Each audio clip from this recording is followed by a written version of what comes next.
Hello friends, welcome back to my channel maths for all. ఈరోజు మనం exercise 3.1లోని first క్వశ్చన్లోని first problem చూద్దామండి. ఒకసారి ఇంతకుముందు మనం ఎగ్జాంపుల్ 1, ఎగ్జాంపుల్ 2, ఎగ్జాంపుల్ 3 కంప్లీట్ అయినాయి. ఇప్పుడు ఎక్సర్సైజ్లో ఉన్నాము. ఫస్ట్ ఎక్సర్సైజ్లో ఫస్ట్ ప్రాబ్లంలో ఫస్ట్ క్వశ్చన్ ఏముంది ఒకసారి చూడండి.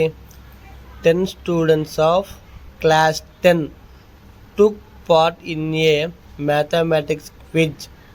If the number of girls is 4 more than the number of boys, find the number of boys and girls who took part in the quiz. అంటే అర్థం ఏమి అంటే, ఒక స్కూల్లో 10th క్లాస్ స్టూడెంట్స్కి మ్యాథ్స్ క్విజ్ పెట్టినారు. మొత్తం 10th క్లాస్ స్టూడెంట్స్ వచ్చేసి ఎంతమంది ఉన్నారు? 10 మెంబర్స్ ఉన్నారు. అందులో ఏమంట, నంబర్ ఆఫ్ గర్ల్స్ ఈజ్ అంటే గర్ల్స్ ఎంతమంది ఉన్నారంటే 4 more than number of boys అంటే బాయ్స్ కంటే 4 ఎక్కువ మంది ఉన్నారు గర్ల్స్ అని అర్థం. Find the number of boys and girls who took part in the quiz. అయితే ఎంతమంది బాయ్స్ ఎంతమంది గర్ల్స్ ఈ క్విజ్లో పాల్గొన్నారు అనేది క్వశ్చన్కి అర్థం.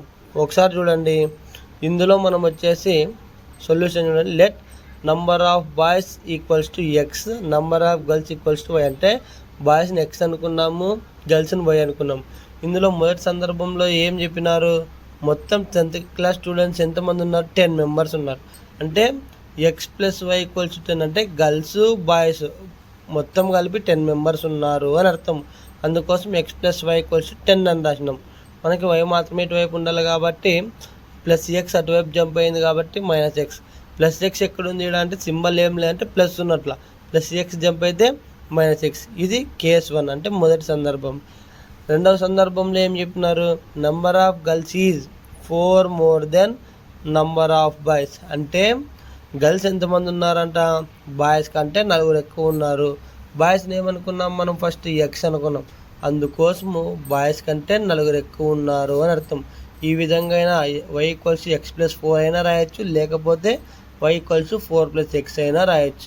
మనం అయిన తర్వాత ఏం చేయాలి, దీనికి సంబంధించి బాక్సులు తయారు చేయాలి. ఒకసారి ఇక్కడ బైలో మనకి ఏం లేవు కాబట్టి ఇక్కడ మీకు ఇష్టం వచ్చిన ఎక్స్ వాల్యూస్ తీసుకోవచ్చు. నేను 3, 5 తీసుకున్నా, మీరు 0, 1, 2, 3, 4 లేకపోతే నెగిటివ్ నెంబర్ -1, -2, -3 ఏవైనా తీసుకోవచ్చు బైలో లేనప్పుడు. నేను ఇక్కడ 3, 5 అని తీసుకున్నా. మీరు వేరే నెంబర్ తీసుకొని కూడా ట్రై చేయొచ్చు ఒకసారి. ఓకేనా, నేను 3 తీసుకున్నాను. ఒకసారి ఇక్కడ చూడండి, ఎక్స్ 3 తీసుకుంటే వై ఈక్వల్స్ టు 10 - x అంటే 10 - x. 3 తీసుకున్నాక 10 - 3 7, 3,7. అందుకోసం ఇక్కడ ఏం చేసిన 3,7 అని రాసిన. నెక్స్ట్ ఏముంది, ఎక్స్ ఈక్వల్స్ టు 5 అంటే ఎక్స్ ప్లేస్లో 5 తీసుకుంటే వై ఈక్వల్స్ 10 - 5. 10లో 5 సబ్ట్రాక్షన్ చేసి 5 అంటే ఎక్స్ 5 తీసుకున్నా వై కూడా నాకు 5 వచ్చింది అని అర్థం. అది ఫస్ట్ బాక్స్ అక్కడ కంప్లీట్ అయింది. సెకండ్ బాక్స్ ఒకసారి చూడండి, Y equals to X plus 4 తీసుకున్నాను నేను. మీరు వై ఈక్వల్ టు 4 + x అయినా కూడా తీసుకోవచ్చు. ఇక్కడ ఎక్స్ వాల్యూ 1 తీసుకున్నా. ఎక్స్ వాల్యూ 1 తీసుకున్నాను కాబట్టి ఏమొచ్చింది, వై ఈక్వల్స్ టు 1 + 4. 1 + 4 ఎంత, 5 కాబట్టి 1 తీసుకుంటే 5 వచ్చింది కాబట్టి 1,5 రాసిన. సెకండ్ 3 తీసుకున్నాను. 3 తీసుకున్నా వై వాల్యూ 7 వచ్చింది. ఎక్స్ 3 తీసుకుంటే వై ఈక్వల్ 3 + 4 7 కాబట్టి 3,7 అని ఇక్కడ రాసిన. మీకు అర్థం అవడానికి నేను ఇంకా ఓ ఎక్స్ట్రా పాయింట్ రాసినాను. మీరు ఎక్స్ట్రా పాయింట్ ఏం చేస్తుంది, ఈ రెండు కలిపితే వచ్చే లైన్లోనే ఈ పాయింట్ కూడా వస్తుంది. కాబట్టి మీరు గ్రాఫ్లో చూపించినప్పుడు చెక్ చేద్దరు. ఒకసారి ఇప్పుడు చూడండి, ఎక్స్ వాల్యూ 5 తీసుకున్నాను. ఎక్స్ వాల్యూ 5 తీసుకుంటే Y equals to X plus 4 కదా, అంటే 5 + 4. 5 + 4 ఎంత, 9 కాబట్టి 5 తీసుకున్నప్పుడు మనకి 9 వచ్చింది. వీటికి ఈ బాక్స్లో అయిపోయినాయి. ఇప్పుడు ఒకసారి దీనికి సంబంధించి గ్రాఫ్ అనేది ఒకసారి చూడండి. ఒకసారి గ్రాఫ్ చూడండి. ఇప్పుడు మనకి ఫస్ట్ బాక్స్లో ఈక్వేషన్స్ ఏమొచ్చినాయి, ఫస్ట్ బాక్స్లో మనం 3 తీసుకున్నప్పుడు 7 వచ్చింది. అందుకోసము 3,7 కాబట్టి ఎక్స్ యాక్స్లో 3, వై యాక్స్లో 7 ఎక్కడ కలుస్తుంది, ఇక్కడ కలుస్తుంది. అందుకోసం ఇక్కడ ఫస్ట్ పాయింట్ పెట్టిన. సెకండ్ ఏమొచ్చింది, మనము 5 తీసుకున్నప్పుడు 5 వచ్చింది. అంటే ఎక్స్ యాక్స్లో 5, వై యాక్స్లో 5 ఎక్కడ వస్తుంది, ఇక్కడ వస్తుంది కాబట్టి ఈ పాయింట్ పెట్టిన. ఇవి 2 పాయింట్స్ని జాయిన్ చేసి లైన్ అనేది డ్రా చేసినాను. సేమ్ ఇలానే ఇప్పుడు సెకండ్ ఉంది కదా, సెకండ్ బాక్స్కి మనకి ఏమేమి వచ్చినాయి, 1 తీసుకున్నప్పుడు 5 వచ్చింది. కాబట్టి ఎక్స్ యాక్స్లో 1, వై యాక్స్లో 5. నెక్స్ట్ 3,7 అంటే మనం 3 తీసుకున్నప్పుడు ఏమొచ్చింది, 7 వచ్చింది. యాక్చువల్లీ 2 పాయింట్లకే చాలు. ఓ పాయింట్ అదే పనిగా మీకు ఎక్స్ట్రా తీసుకున్నాను కదా, ఎక్స్ట్రా తీసుకున్న పాయింట్ని ఒకసారి గమనియండి. మనం ఎక్స్ట్రాగా 5 తీసుకున్నాం, అక్కడ 5 తీసుకుంటే మనకి ఏమొచ్చింది, 9 వచ్చింది. ఆటోమేటిక్గా ఒకసారి పాయింట్స్ని గమనియండి. 1 తీసుకుంటే 5 వస్తుంది. సరే ఒకవేళ నేను 2 తీసుకుంటే ఎట్లా అంటే, నువ్వు ఒకవేళ 2 తీసుకున్నావు అనుకో, లేని ఎక్కడ కలిసింది, ఇక్కడ కలిసింది అందుకోసం 6 వస్తుంది. సరే నేను 4 తీసుకుంటా అంటే 4 తీసుకో. 4 తీసుకున్నప్పుడు ఏమొస్తుంది, ఇక్కడ కలిసింది కాబట్టి 8 అనేది వస్తుంది. ఈ విధంగా మీరు ఏ పాయింట్స్ అయినా తీసుకోవచ్చు. ఇప్పుడు ఎక్స్ వాల్యూ వై వాల్యూ ఏమి, ఎక్స్ యాక్సిస్కి 2 లైన్స్ ఎక్కడ కలిసినాయి, 3 దగ్గర కలిసినాయి. వై దగ్గర ఎక్కడ కలిసినాయి, 7 దగ్గర కలిసినాయి.